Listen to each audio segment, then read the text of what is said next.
कोई ऐसा व्यक्ति जो भारत की प्राकृतिक व सांस्कृतिक सभ्यता से पूरी तरह अपरिचित हो, वह भारत का भ्रमण करे तो उसे यहाँ बहुत सी विभिन्नताएं देखने को मिलेंगी। उसे ऐसा आभास होगा कि यह एक देश नहीं, बल्कि कई देशों का एक समूह है, जो कई बातों में एक दूसरे से भिन्न है। यहाँ एक तरफ हिमालय की बर्फ से ढकी चोटियां हैं, तो दूसरी तरफ गंगा, यमुना, ब्रह्मपुत्र आदि नदियों से सिंचित विशाल मैदान, फिर विंध्य, अरावली व सतपुड़ा की पर्वत श्रेणियों के बीच रंग बिरंगे समतल भूभाग मिलेंगे। एक तरफ पर्वतीय प्रदेशों की ठंड, तो दूसरी तरफ मैदानी भागों की धूप व लू से तपती भूमि, एक तरफ 300 इंच वर्षा वाला असम प्रदेश, तो दूसरी तरफ जैसलमेर की कम वर्षा वाली तपती भूमि। यहाँ पर विभिन्न प्रकार की साग सब्जियां, अनाज व फल फूल पैदा किए जाते हैं। यहाँ सभी प्रकार के वृक्ष, जानवर व खनिज पाए जाते हैं। यहाँ भिन्न भिन्न रहन सहन, खान पान, भाषा व वेशभूषा वाले लोग देखने को मिलते हैं। यहाँ भिन्न भिन्न धर्मों को मानने वाले लोग रहते हैं। यहाँ की भाषाओं व धर्म संप्रदायों को गिनना आसान काम नहीं है। अनेकता में एकता। भारतीय संस्कृति में बाहरी रूप से देखने पर तो भाषा, धर्म व जाति के आधार पर भिन्नता देखने को मिलती है, किंतु यहाँ अनेकता में भी एकता के ही दर्शन होते हैं। भारत में दूसरों को अपने में समाहित कर लेने की एक अनोखी शक्ति है। जैसे रेशमी धागे में पिरोई हुई विभिन्न मणियां एक सुंदर हार के रूप में दिखाई देती हैं, जिनमें से प्रत्येक मणि या फूल एक दूसरे से अलग नहीं है और न ही अलग हो सकती है, बल्कि अपनी सुंदरता से दूसरों को मुग्ध करती है और दूसरों की सुंदरता से स्वयं सुशोभित होती है। एक ऐतिहासिक सत्य है कि हजारों वर्षों से अलग अलग अस्तित्व रखने वाले हुई लोग भी यहाँ घुल मिलकर रहते हैं तथा भारतीय संस्कृति को मानते हैं एवं भारतीय कहलाते हैं। भिन्न भिन्न स्थानों से निकलने वाली नदियों का उद्गम स्थल अलग होने पर भी उनमें एक सा पवित्र जल बहता है। हमारी यही इच्छा है कि हमारे देश की एकता की भावना इसी तरह बनी रहे और लोगों को जीवन प्रदान करती रहे। ये भौतिक और आध्यात्मिक भावना ही है जो युगों युगों से प्रत्यक्ष या अप्रत्यक्ष रूप से भारतीयों में समाई हुई है।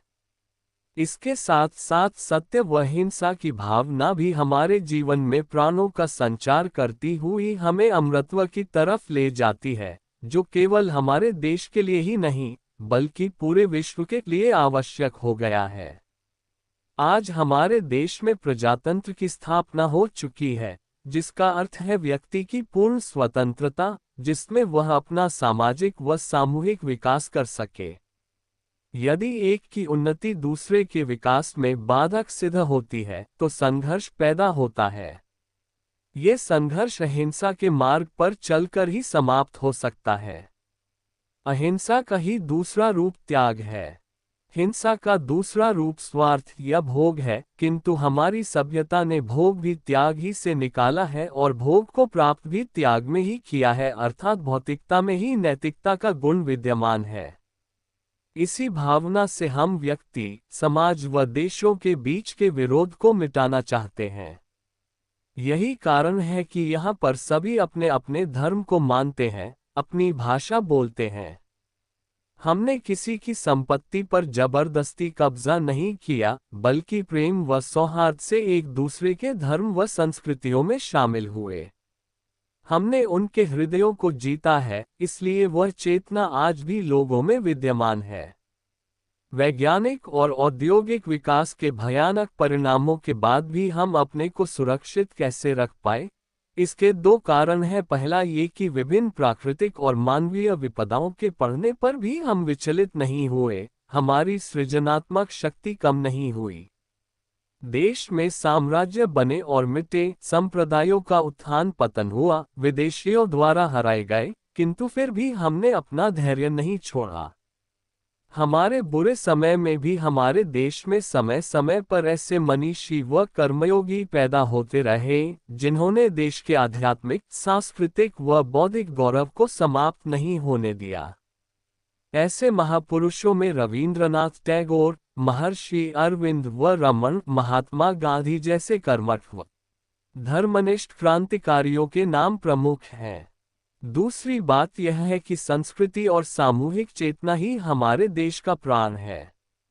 इसी नैतिक चेतना से ही हमारे नगर, ग्राम, प्रदेश, संप्रदाय, विभिन्न धर्म और जातियां आपस में बंधी हुई हैं। यही एकता इनका संबल है। गांधी जी ने लोगों के हृदय में सुप्त इसी चेतना व क्रांति को जागृत किया। उनकी इसी दूरदर्शिता ने उन्हें अपने क्षय में सफलता दिलवाई। यदि हम अपने देश में उन सब अन्यायों व अत्याचारों को दोहराना नहीं चाहते तो हमें अपनी अर्थव्यवस्था ऐतिहासिक, नैतिक चेतना तथा अपनी संस्कृति को ध्यान में रखकर बनानी होगी।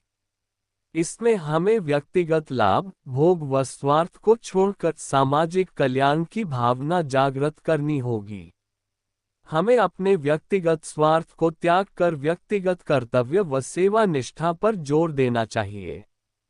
हमारा देश एक सम्मिलित परिवार के समान है, जिसका प्रत्येक व्यक्ति इस भावना से कार्य करता है कि वह सभी लोगों को अधिक से अधिक सुख पहुंचा सके। सभी लोग अपनी पूरी शक्ति से धनोपार्जन करते हैं, इसीलिए वे सब समान सुख के अधिकारी होते हैं। इस प्रकार संघर्ष की स्थिति उत्पन्न नहीं होगी। आज वैज्ञानिक उन्नति के परिणामस्वरूप हर व्यक्ति या समूह दूसरों को गिराने का प्रयत्न करता रहेगा, इसलिए हमें ऐसे प्रयत्न करने हैं जो अहिंसात्मक त्याग भावना को जगाएं तथा भोग भावना को दबाकर रखें। ये कार्य नैतिक अंकुश के बिना संभव नहीं है। भारतीय संस्कृति को बनाए रखने के लिए प्रत्येक प्रादेशिक भाषा की रचनाओं को देवनागरी लिपि में छपवाया जाए, जिससे उसका आनंद सभी भारतीय ले सकें। इसके अलावा ऐसी साहित्यिक संस्थाओं की भी स्थापना की जाए जो इन भाषाओं का आदान प्रदान अनुवाद के द्वारा करें। इससे अच्छे साहित्य का निर्माण होगा तथा संपूर्ण धरती पर भारतीय संस्कृति का प्रचार व प्रसार होगा। नृत्य, चित्रकला, वास्तुकला, गान आदि के माध्यम से एकता को प्रदर्शित किया जा सकता है।